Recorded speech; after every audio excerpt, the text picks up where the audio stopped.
K-pop demon hunters Haja Boy's breakfast meal and Huntrix meal have just dropped at McDonald's. They're calling this a battle for the fans. What do you say to that, Rumi? It's not a battle. So glad the Saja boys could take breakfast and give our meal the rest of the day. It is an honor to share. No, it's our honor. It is our larger honor. No, really. Stop. You can really feel the respect in this battle. Pick a meal to pick a side. Ba-da-ba-ba-ba. At participating McDonald's while supplies last. When you manage procurement for multiple facilities, every order matters. But when it's for a hospital system, they matter even more. Grainger gets it and knows there's no time for managing multiple suppliers and no room for shipping delays.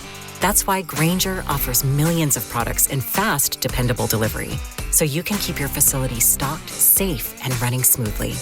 Call 1-800-GRAINGER, click Grainger.com, or just stop by. Grainger, for the ones who get it done.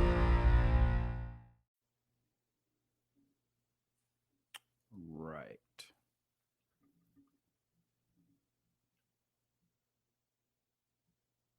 Ladies and gentlemen, thank you for listening. Thank you for downloading.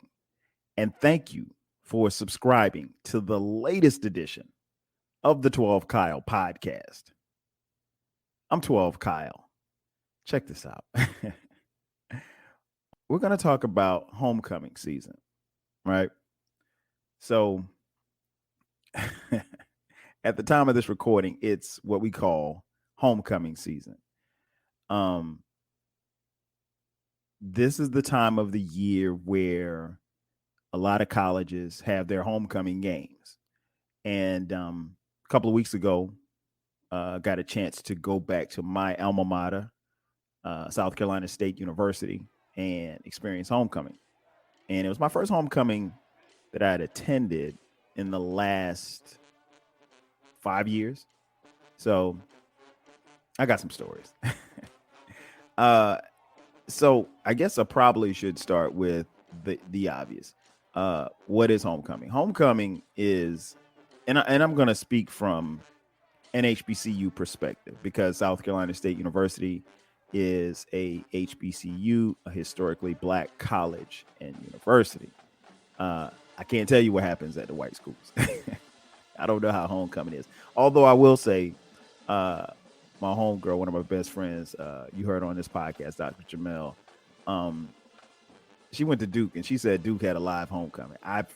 That's kind of hard for me to believe, but hey, Duke, I mean, she went to Duke football games. She never went to a basketball game in her career at Duke. So go figure. But shout out to Jamel. Nonetheless, homecoming, it's a chance for you to come back to the school. It's surrounded obviously by the game, the homecoming game. And you get a chance to reconnect, have fun, party, and hook up, for whatever hookup could be. And it's different because my experiences with homecoming when I was in school are totally different than my experiences as an alum. When I was in school, as many of you know, or maybe you don't know, I played football at South Carolina State. So we didn't participate in the homecoming activities throughout the week or anything like that, because you couldn't, because the focus was class and football, or for some football and class, or for others just football. But yeah, it was, you didn't participate in that stuff because we had, you just didn't have time, to be honest.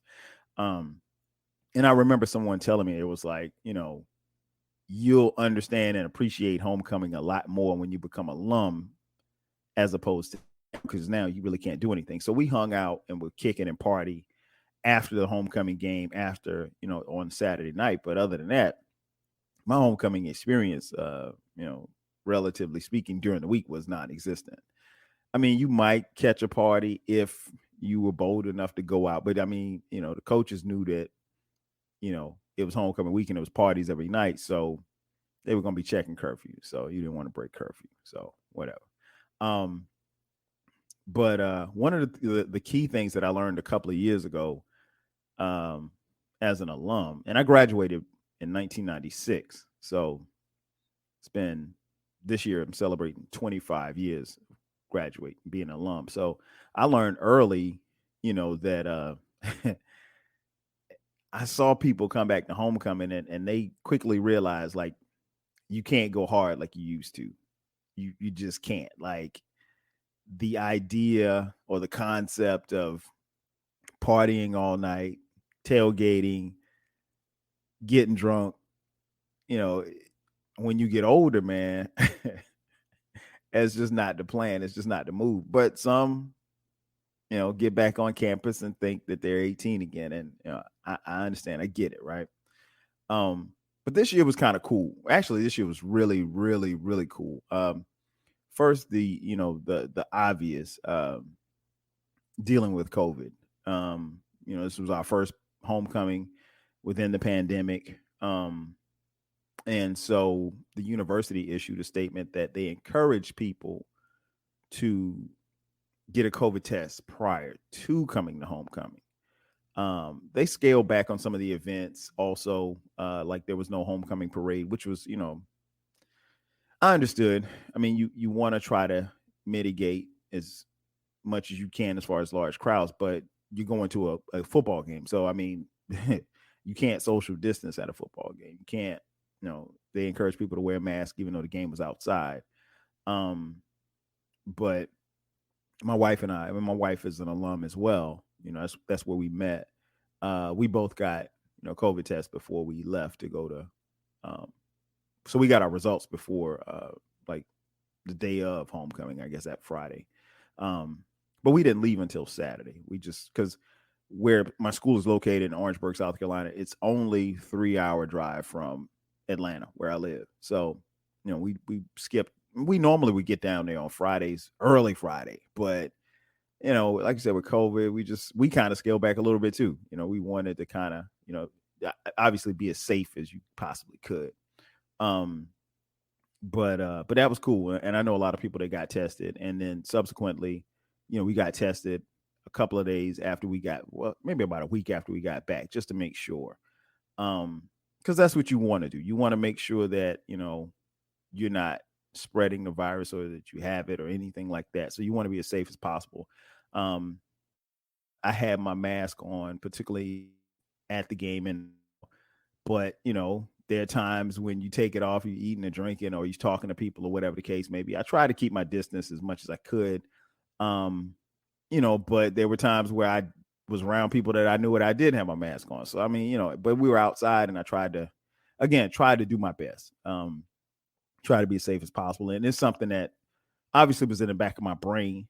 And you're at the game, and a lot of people didn't have on masks, and you're sitting outside, and the wind is blowing. Now I will say this much: it was hot.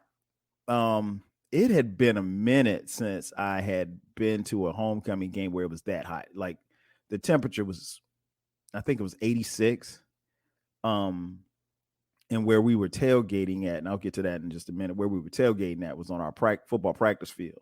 And that field holds heat. Like it retains and it keeps heat like you wouldn't believe. And I know that from playing football. So it was probably about a good 92, 93 degrees on that practice field while we were tailgating. So, tailgated, actually went to 2 tailgates. My brother, who's also an alum, he and my sister-in-law came down. She's an alum as well. They came down and they had a tailgate, and then some of my teammates had a tailgate.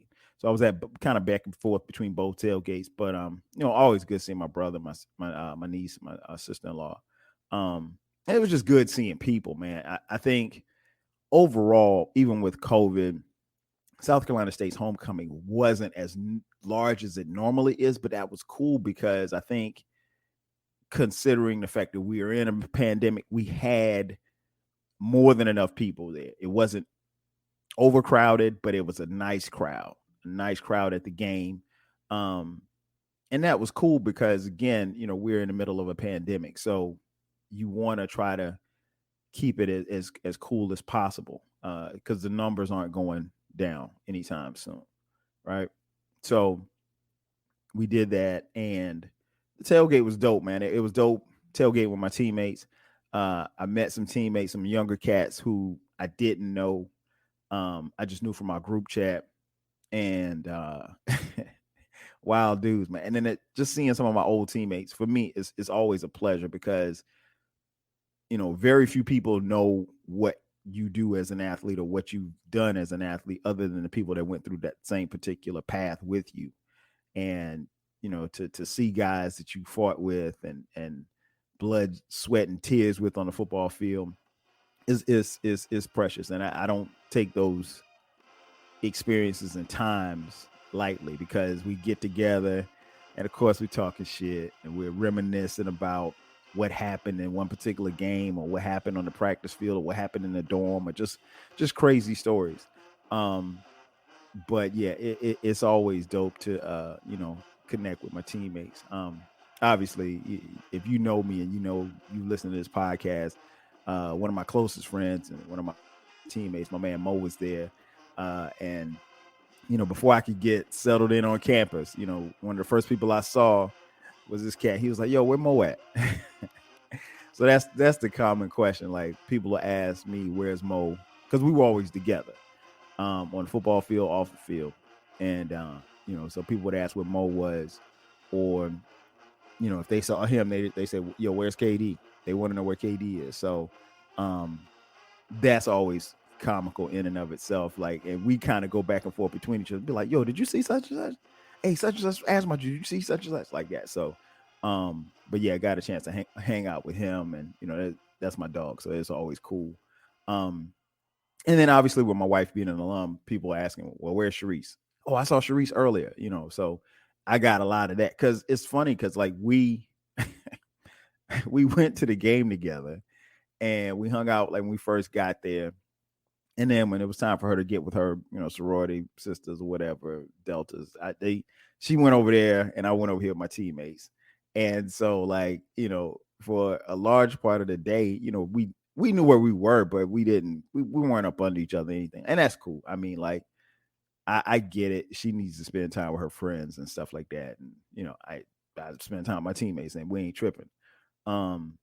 So that was cool. I could actually, when we sat in the stands, I could actually see her from where I was sitting, but nonetheless, she was with, her crew or whatever like that. So that was cool. But it's always interesting, people saying, "Well, where's I saw Sharice earlier. She was over there." Like, I was like, you don't have to explain to me where. I know she's around here somewhere. So, but it's always good seeing old friends.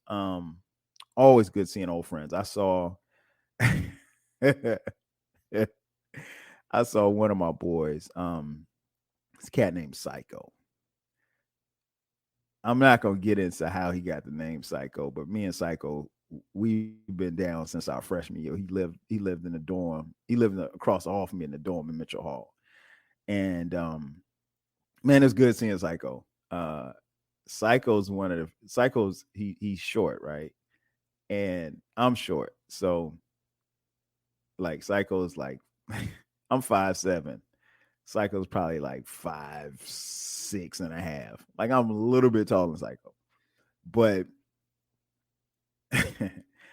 when we were in school, we always used to have like these short jokes for each other. Like, me and Psycho would literally sit in the dorm and like crack jokes on each other about being short or how tall we were, literally for like hours at a time. I mean, like, some of the best short jokes I've ever heard has come from him. Like, and I'm sure he'll say the same thing. But it was good seeing him. I knew he was coming. I didn't see him until the end of homecoming, but I saw him and dapped him up, hugged him, and we chopped it up for a quick second. Who else did I see? Oh, my man, Chris Harley. I'm gonna give his full government name, Chris Harley. It's funny because I was on campus and I was about to leave campus for the day on Saturday, and I was walking toward my brother's tailgate, and I saw this dude, and I saw him from the back, and I really wasn't even paying attention. I was walking through a crowd of people. I had my mask on, and it was starting to get dark. And so I kind of looked to the left, my right, and I realized it was him. So then I walked around and I positioned myself because he was talking to a young lady. I positioned myself where he could see me, but he was so focused in on the young lady.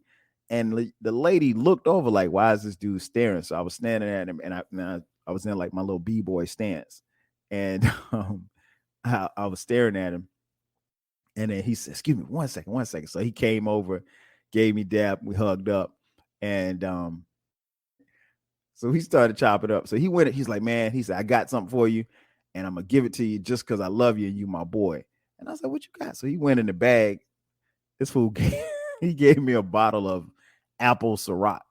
I mean, a bottle of Ciroc. Who walks around with a bag full of bottles of apple Ciroc?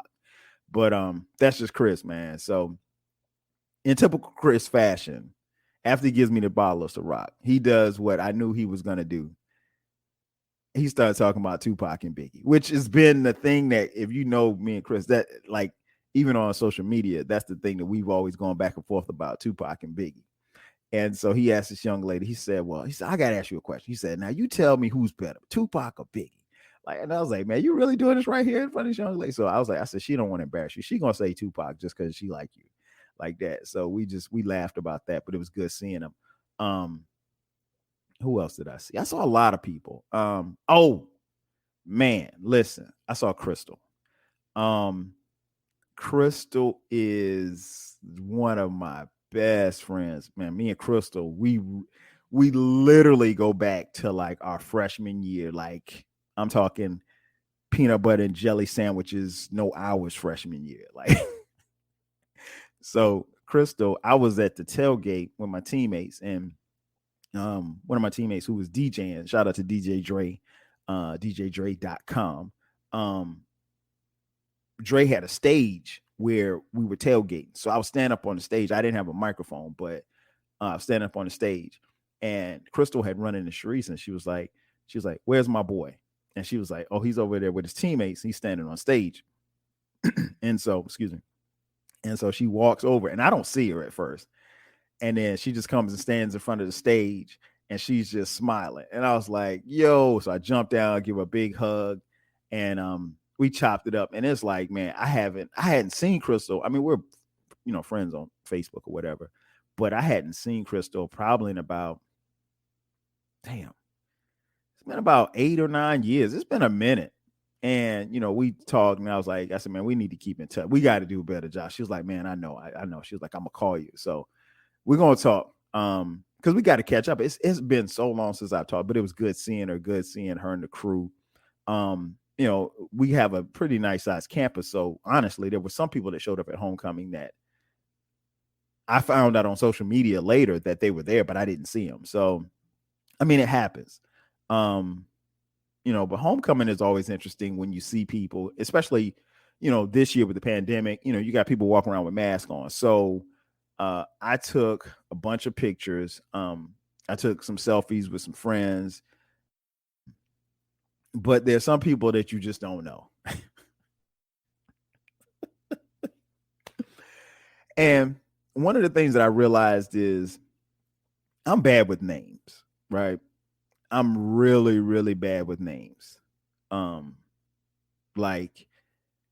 if you're ever with me, you can tell if I know somebody based on my reaction to what I say when I see them.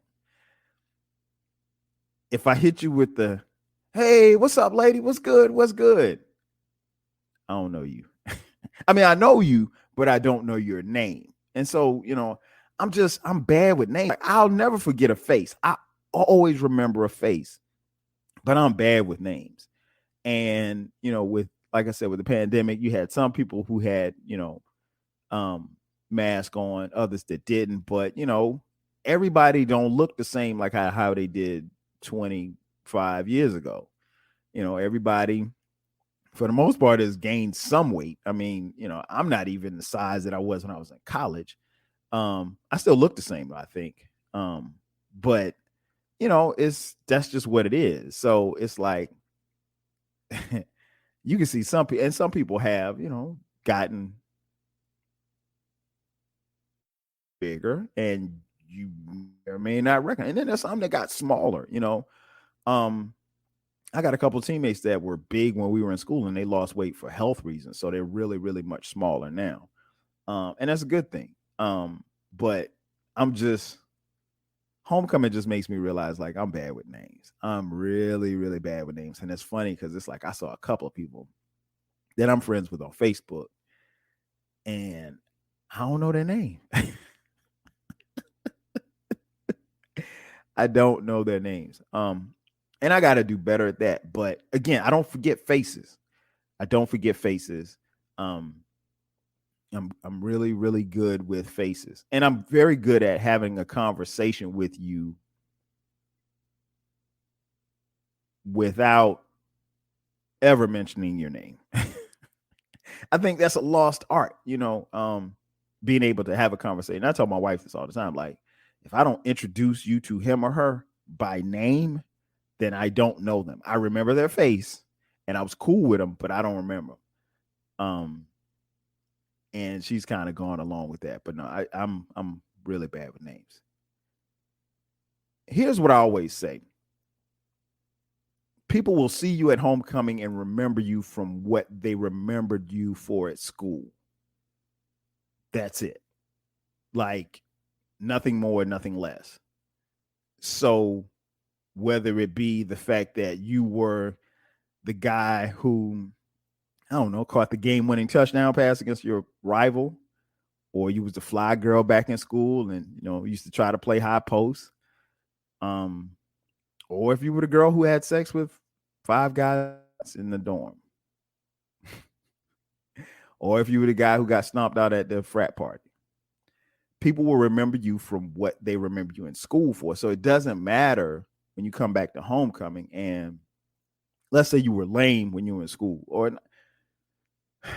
because I'll say that because some people honestly were pretty lame at school when we were in school.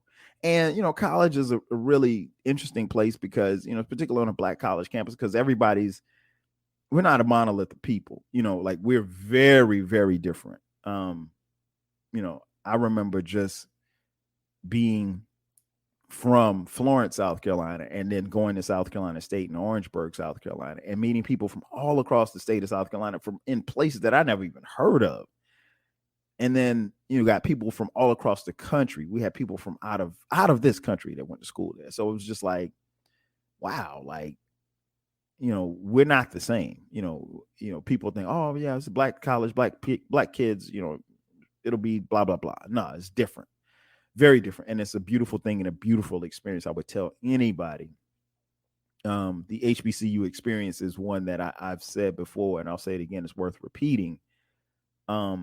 If I could bottle it up and put it in a bottle and sell it, I would probably be Jeff Bezos. I mean, I would make that much money from it, honestly. But yeah, people remember what they remember you for. So it's like, you got some people that, let's say she was the fly girl that, tried to play high post when we were in school. And now, after a couple of kids and everything, she ain't maybe as fly as she once was. But people are people, man. So, I think there was a time where earlier after I got out of school, I say probably about the first 10 years of being an alum, when you went back to school for homecoming, and most schools can identify with this. When you went back, it was who you were versus who you are now. Because on your campus, again, people know you. You can be who you want to be on social media. And, if you know me personally, Kyle and 12 Kyle are the same. I don't get on this microphone and become somebody that I'm not. The conversations I have here, the same conversations I'd have in Bethea Hall, or I'd have at Belcher Hall, wherever. But, it was, things change obviously over a period of time. And, whether that's your social media status or your marital status or your financial status. Because, I've seen people and known people that, if they messed up in the game, they're not coming back to homecoming. If they're going through a divorce, they're not coming back to homecoming. If their, pockets ain't right, because you're gonna spend money at homecoming. You just are. I mean, most people like me don't live where the school is located, so it's gonna the cost of travel, whether or not you got to fly or drive and hotel and all of this good stuff like that. So I mean, you're gonna spend money going wherever you go for your homecoming. That's a given. Um, I'm fortunate in that I only live 3 hours away from the school, but if I lived in Minneapolis, I'd have to fly, rent a car, get a hotel room, blah blah. I mean, so it can be, So I've seen people where they have skipped out on homecoming because financially it just wasn't feasible, and I get it. I mean, like we have 4 kids, so I don't think there was ever a time where we took all of our kids with us. Like this year, we did not take our son Brandon and our daughter Skylar. They stayed here with their grandparents. But I mean, it's been years where we've taken our kids. But for the most part, it can be expensive. So I understand how and why some people, may feel like, okay, well, I'm just not straight right now to go. As I mentioned at the beginning, this is my first homecoming in the last 5 years. So, for whatever reason, I don't know I mean, like a couple of years, like, especially as the kids got older, Cameron was playing football. I was coaching him, and then Dion started in the band, and just depending on the week that homecoming landed, whether it was up in the air whether or not I was going or not. So I'm gonna try to make it my plan to come back each year as I did. But like my first 10 years out of school, I didn't miss a homecoming. And it's interesting because some people, honestly, not just at South Carolina State, but a lot of schools, they graduate and never come back. I don't know why. Everybody has their reasons. And there's also, whatever attachment or connection that they have with the school. So it just depends. And then I think also, I mentioned earlier, like your connection to people, to your fellow alums, is what normally used to be a driving force for you to go back to school. But with the advent of social media, we're now constantly talking to our friends and stuff that we went to school with. So, it's like, do I really want to go to homecoming to see everybody that I see on Facebook and Twitter and Instagram? That's a call you got to make. But everybody's not on Facebook, Twitter, and Instagram. And to be honest, even the people that I see on Facebook and Twitter and Instagram, it's still dope to see them and hug them and talk to them. I will say your conversations at homecoming are really, really interesting. Just to give you an example, like our tailgates are huge. And this year was different because tailgating, the homecoming game normally starts at 1:30. And then so you have on a quote unquote normal homecoming, you'd have the homecoming parade that would go from like 9 to noon. And then at noon, people start making their way to the stadium, inside the stadium, and then game kicks off at 1:30, right? And so that's normally how it goes. But because of COVID, there was no parade, so they decided at South Carolina State this year to push the game back to 3:30. So great weather, heat, so and no parade to get up for. So people, so if people partied Friday night, they probably just kind of laid around, kind of took it slow. But it also gave you a chance for those who were tailgating. I know people that were tailgating, 9, 10 o'clock in the morning. So they were out there early drinking. So, especially when you get older, you get in your 30s and 40s, even older, how that liquor goes all day, how you handle it is it could be hit or miss. And so yeah, that was interesting. But I think for the most part, it worked out. I don't know next year. I mean, hopefully we won't have same COVID restrictions or what have you. Hopefully, COVID will be somewhat of a thing of the past. Um, but next year, I think they'll probably be it'll probably be back at the regular time. But I like the idea. I mean, it gave people a chance to spend more time tailgating, spend more time socializing, um, a chance to walk around and see the campus and just kind of reminisce.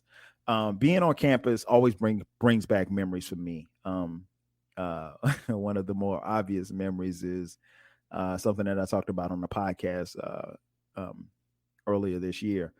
Bethea Hall, which was the dorm where I stayed in for 3 years.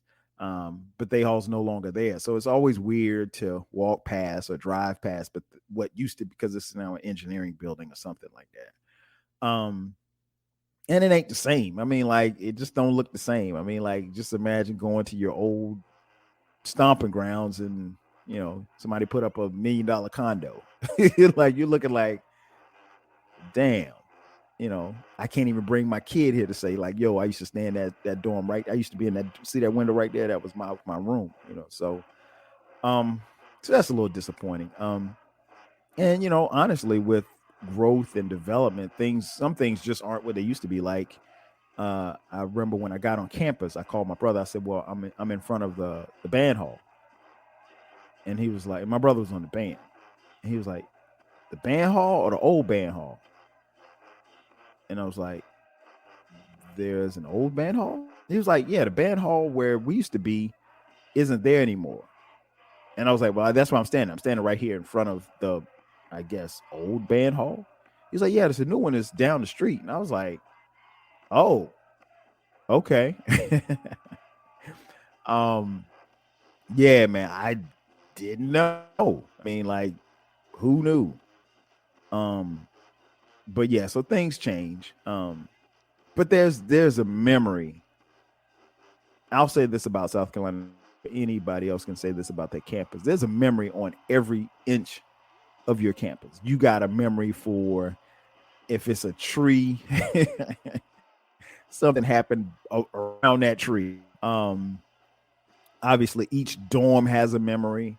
For me, the stadium, Oliver C. Dawson Stadium, Willie Jeffries Field. The stadium has so many memories, and I think that was one of the cool things was when I went to the game, when I finally went into, because I went in the game right after it started. I went with some of my teammates, and we sat and we watched. We sat in the end zone, and we were able to kind of see the whole field and break down the game and stuff like that. And that was really, really dope. And it dawned on me, like, I haven't sat with my teammates and actually watched the game probably since I left. Because normally when I go to the game, I would go, Sharice and I would go together, or sometimes I go with, my brother or something like that. Like, I can't ever remember being with 10 teammates watching the game. I don't have those memories. So that leads me to believe it probably never happened up until this year. But that was dope. Just seeing the field and seeing the stadium and just bringing back memories of, practices and, even being on the practice field at the tailgate was, very symbolic and very memorable because, almost died on that practice field a couple of times. Not literally, but, felt like it. But there's a memory of each part of the campus. So I think I encourage people to go to their homecomings. Oh, by the way, we won. I guess I should let you know that we did beat Morgan State. I can't remember what the score was, but we beat Morgan State pretty bad. Yeah, and Morgan, I don't think I know we never lost to Morgan. Shout out to my boy B Cox from the Vault Classic Review podcast. He's a Morgan State alum. But yeah, I don't think we ever lost to Morgan. At least not that. I know we didn't lose when I was there, but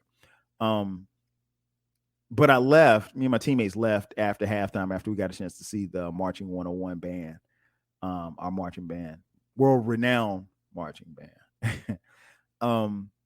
But when I left, we went back to the tailgate, right? So again, I said the tailgate's on the practice field. So from the practice field, you can see the scoreboard, right? So I see the scoreboard, and I just happened to look up at one point, and I saw the score, and it was like,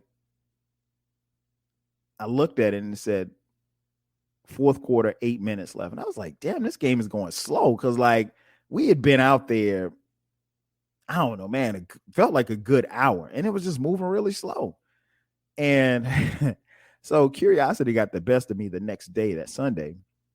And I looked at the box score, and the box score will tell you what the attendance was and how long the game was and all the stuff like that.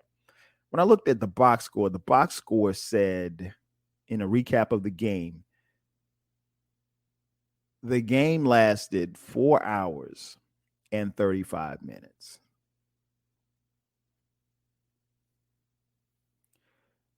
No football game should last 4 hours and 35 minutes. Listen, NFL games only last 3 hours. That's why when you watch NFL game, the game comes on at 1 o'clock and it's usually off by 4, maybe 4:15. I don't know how or why this game lasted that long. I do know that we won convincingly. So I'm assuming that Morgan State probably was throwing the ball a lot. And so if you're throwing the ball, if you have a lot of incomplete passes, you'll stop the clock. Excuse me. But again, there's no reason for a 4 hour and 35 minute football game. So South Carolina, I don't know who, I don't know how that happened, but South Carolina State, Morgan State, y'all need to tighten up. That's ridiculous. Suffice to say, a lot of fans weren't in the stadium by the time that game ended because, people wanted to get back out to tailgating and stuff and getting drunk, having a good time. But yeah, game shouldn't have been that long. One thing I will say about homecomings is, particularly HBCU homecomings, is that you will have schools that will claim that they have the best homecoming. I've been to quite a few different homecomings. Howard claims to have a great the greatest homecoming. Spelman, Morehouse. I've been to quite a few homecomings. Since my son Dion has been at Alabama A&M, been to Alabama and A&M's homecoming. There's a school in Greensboro. Shout out to King Jern from the Frocast, who he's a big fan of this school. School in Greensboro by the name of North Carolina A&T. Let me get that out. North Carolina A&T State University. They claim to have the greatest homecoming on earth. They call it GHO. It stands for Greatest Homecoming on Earth. I've been to their homecoming. It's live, it's nice. But I'll say this. I mean, anytime you have a collection of a bunch of black people and there's parties and stuff going on, it's going to be a dope time. It is what it is. So I can't say that South Carolina State's homecomings are any better than Howard's. I can't say that Howard's any better than Gramblin's. I can't say the Gramblin's any better than, FAMU's, and FAMU's no better than North Carolina A&T, so forth and so on, right? But for GHO, I did go to GHO, North Carolina A&T's greatest homecoming on earth. This was in 1994. And I distinctly remember this homecoming because for whatever reason, North Carolina A&T put us on the schedule for their homecoming. So normally, let me let you in a little secret before I get out of here. It's widely known that you put a team on your schedule for homecoming because you expect to beat them. So for whatever reason, North Carolina A&T put us on their homecoming schedule. And we proceeded to beat the brakes off of them. The score was 46-24. So, hey, that wasn't a good idea. But yeah, it was a dope homecoming for us. And last but not least, I think it goes without saying, for all HBCUs, I think it's important that we win. And what I mean by that is we continue to love, support, financially support our HBCUs.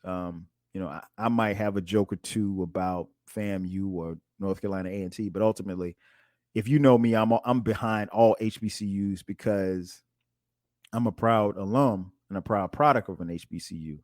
And when one of us struggles, we all struggle. When one of us succeeds, we all succeed. And I think we need to keep winning. We need to stay behind each other and continue to fight for each other and fight for ourselves. In the case of South Carolina State, we're trending upwards. I'm very pleased with our interim president and what I've seen thus far.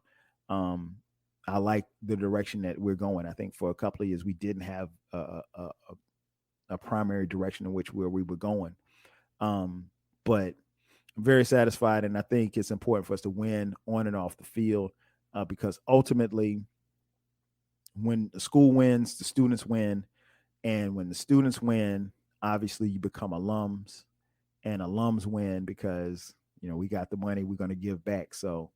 But yeah, I had to get on here and talk about homecoming season. If you have not experienced a homecoming at an HBCU, do yourself a favor and get familiar and go to one. Go to several. If you want to see a live one, you want to come kick it with me, come to South Carolina State's homecoming next year. I will definitely be there. That's going to do it for me. Ladies and gentlemen, thank you for checking out this edition of the 12 Kyle podcast. I'm your boy, 12 Kyle. I'll catch you guys next time. 5 Gs.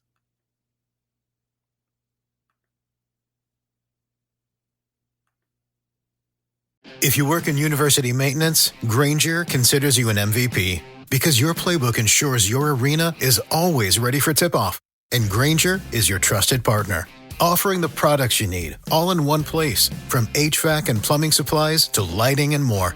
And all delivered with plenty of time left on the clock, so your team always gets the win. Call 1-800-GRAINGER, visit Grainger.com, or just stop by. Grainger, for the ones who get it done. When you manage procurement for multiple facilities, every order matters. But when it's for a hospital system, they matter even more. Grainger gets it and knows there's no time for managing multiple suppliers and no room for shipping delays. That's why Grainger offers millions of products in fast, dependable delivery, so you can keep your facility stocked, safe, and running smoothly. Call 1-800-GRAINGER, click Grainger.com, or just stop by. Grainger, for the ones who get it done.